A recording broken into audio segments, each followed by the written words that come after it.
नमस्कार, मैं हूँ अर्चना चौधरी, हिंदी प्रवक्ता।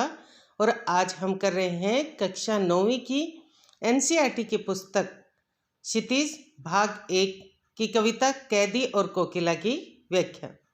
बच्चों, इस व्याख्या से संबंधित मैं 2 वीडियो पहले बना चुकी हूँ, आप वो देख सकते हैं। यह है तीसरा वीडियो। काली तू रजनी भी काली, शासन की करनी भी काली। बच्चों, काला रंग जो होता है वो निराशा, उदासी, पीड़ा, दुख, इन सब का प्रतीक होता है। तो क्योंकि जो कवि हैं वो जेल में बंद हैं, इसलिए उन्हें हर जगह निराशा, दुख और पीड़ा ही दिखाई देती है और हर चीज़ उन्हें काली प्रतीत होती है। तो वो कोयल को संबोधित करते हुए कहते हैं कि तुम भी काली हो, रजनी यानी रात, और ये रात भी काली है। शासन की करनी भी काली, शासन यानी जो अंग्रेजी शासक हैं उनका जो कर्म है, जो हमें दुख और पीड़ा देते हैं, वो जो कर्म है वो भी काले हैं। अर्थात अंग्रेजी शासकों के कर्म जो है वो अच्छे नहीं हैं। काली लहर कल्पना काली, यहाँ जो हवाएं बहती हैं वो सारी हवाएं भी काली हैं। अर्थात यहाँ जो बहने वाली हवाओं में भी पीड़ा और दुख का ही अनुभव होता है। कल्पना काली, और उनकी यानी अंग्रेजी शासकों की जो कल्पना है, उनकी सोच है, वो भी काली है। काली अर्थात बुरी है। मेरी काल कोठरी काली, और जिस जेल में मैं बंद हूँ वो जो छोटा सा कमरा है, वो जेल खाना जो है वो भी काले रंग का है। मेरे द्वारा ओढ़ी हुई टोपी भी काली है और मेरे द्वारा ओढ़ा हुआ कंबल भी काले रंग का है। मेरी लो श्रृंखला काली, लो मतलब लोहे की और श्रृंखला मतलब जंजीरें या हथकड़ियाँ। तो मेरी जो हथकड़ियाँ हैं वो भी काले रंग की हैं। पहरे की हुंकृति की व्याली, तिस पर है गाली ए आली। बच्चों, हुंकृति होता है हुंकार और व्याली होता है सर्पिणी। आली अर्थात सखी, तिस यानी उस पर। तो कवि कहते हैं कि रात के अंधेरे में जो पहरेदारों द्वारा जो हुंकार लगाई जाती है वो भी हमें सांप की तरह खतरनाक और पीड़ादायक लगती है। तिस पर है गाली ए आली, आली यानी सखी, हे सखी, उस पर भी अंग्रेजी शासकों और इन पहरेदारों द्वारा हमें गालियां दी जाती हैं। अर्थात कवि ये कहना चाहते हैं कि सब कुछ काला है, सब कुछ निराशाजनक है, सब कुछ पीड़ादायक है। इस काले संकट सागर पर मरने की मदमाती। बच्चों, मदमाती होता है मस्ती। इस काले संकट रूपी सागर पर मरने की हम पर मस्ती छाई रहती है। अर्थात कवि कहना चाहते हैं कि यहाँ बहुत कष्ट है, तकलीफें हैं, लेकिन हमारे अंदर देशभक्ति का जो जज्बा है, जो बलिदान करने की भावना है, वो हमारे अंदर कूट कूट कर भरी हुई है। कोकिल बोलो तो, अपने चमकीले गीतों को क्यों कर हो तहराती, कोकिल बोलो तो। हे कोयल, तुम ही बताओ कि जहाँ सब कुछ काला है, ऐसे वातावरण में तुम अपने इन चमकीले गीतों को यहाँ किस प्रकार से प्रसारित कर पा रही हो। अर्थात जहाँ सब कुछ निराशाजनक है, वहाँ तुम अपने गीतों के द्वारा कैसे आशा का संचार कर पा रही हो, ये तुम ही बताओ। तो बच्चों, प्रसंग में लिखेंगे, प्रस्तुत पंक्तियाँ हमारी हिंदी की पाठ्य पुस्तक क्षितिज भाग 1 में संकलित कविता कैदी और कोकिला से ली गई हैं। इसके कवि श्री माखनलाल चतुर्वेदी जी हैं। इसमें जेल में छाई हुई निराशा और पीड़ा के बावजूद भी देश पर बलिदान करने की भावना जो कूट कूट कर भरी, उसका वर्णन किया गया है। विशेष में आप लिखेंगे बच्चे, जैसे संकट सागर है तो संकट रूपी सागर हो गया, तो यहाँ रूपक अलंकार है। अब यहाँ आप कई बार देखोगे कि कै वर्ण की आवृत्ति है, जैसे कल्पना काली, करनी काली, काली कमली काली।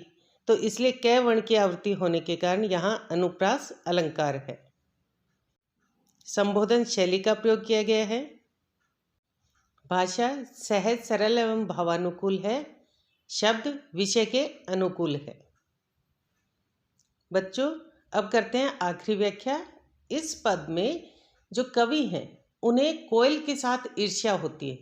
उन्हें ये लगता है कि जितनी वो स्वतंत्र रूप से घूम सकती है उतने वो स्वतंत्र नहीं है, क्योंकि वो तो जेल में कैद, इसलिए उन्हें कोयल की स्वतंत्रता से ईर्ष्या हो जाती है। तुझे मिली हरियाली डाली, मुझे नसीब कोठरी काली। तो कवि कहते हैं कि तुझे हरी भरी टहनी मिली है, जहाँ तू निवास कर रही है वो खुले आसमान में है, लेकिन मुझे जो मिली है वो ये काली कोठरी नसीब हुई है, अर्थात मैं तो कारागार में बंद हूँ। तेरा नभ भर में संचार, मेरा 10 फुट का संसार। बच्चों नभ होता है आकाश और संचार होता है संचरण करना या विचरण करना। वो कहते हैं कि इस पूरे आकाश में तू कहीं भी संचार कर सकती है, कहीं भी विचरण कर सकती है, कहीं भी घूम सकती है, परंतु मेरे पास रहने के लिए एक छोटी सी 10 फुट की काल कोठरी है और मेरा संसार सिर्फ अब वो छोटी सी काल कोठरी ही विद्यमान है। अर्थात तू खुली हवाओं में सांस ले सकती है, जेल में कैद हूं। तेरे गीत कहावे वाह, रोना भी है मुझे गुना। वो कहते हैं कि जब तू गाती है तो लोग वाहवाही करते हैं, उसकी तारीफ करते हैं, और मुझे गाना तो दूर की बात है, अगर मैं रोने भी लग जाऊं तो वो भी एक अपराध माना जाता है। देख विषमता तेरी मेरी, बजा रही तिस पर रणभेरी। बच्चों विषमता होता है अंतर और रणभेरी होता है युद्ध का नगाड़ा।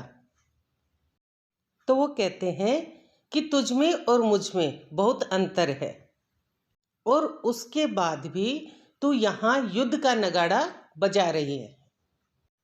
तो कवि को इस बात की प्रसन्नता होती है कि जो कोयल है वो लोगों में अंग्रेजी शासकों का विरोध करने की भावना बढ़ रही है, तो वो चाहते हैं कि वो किस प्रकार से इसमें योगदान दें। इस हूँ कृति पर अपनी कृति से और कहो, क्या कर दूं कोकिल बोलो तो। बच्चों हूँ कृति होता है हुंकार और कृति यानी रचना। तो कवि कहते हैं कि जैसे तू हुंकार भर रही है तो वैसे ही मैं भी अपनी रचनाओं के द्वारा लोगों में हुंकार भर सकता हूँ, तो तुम बताओ मैं ऐसा क्या कर दूं जिससे लोगों में क्रांति की भावना जग सके। मोहन के व्रत पर प्राणों का आसव किसमें भर दूं कोकिल बोलो तो। बच्चों यहाँ मोहन है मोहनदास करमचंद गांधी, जिन्हें हम गांधी जी या बापू गांधी के नाम से जानते हैं। आसव अर्थात आनंद या अर्क।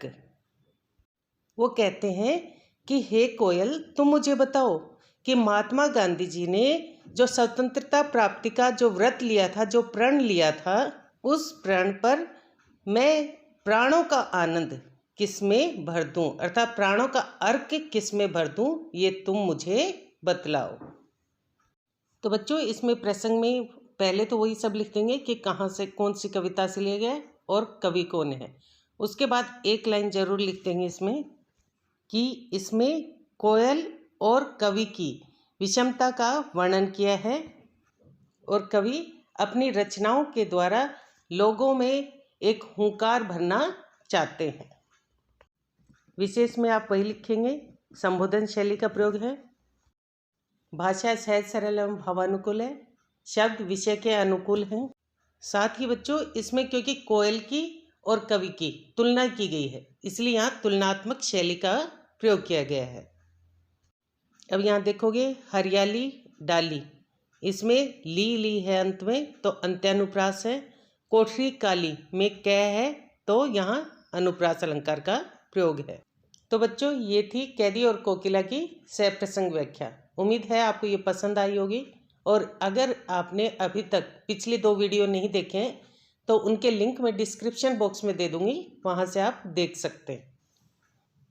आपको अगर ये वीडियो पसंद आया है तो इसे लाइक करें, ज़्यादा से ज़्यादा अपने दोस्तों के साथ शेयर करें और हाँ अभी तक सब्सक्राइब नहीं किया है तो अर्चना चौधरी हिंदी क्लासेस को सब्सक्राइब करें ताकि ऐसे और वीडियो आपको मिलते रहे।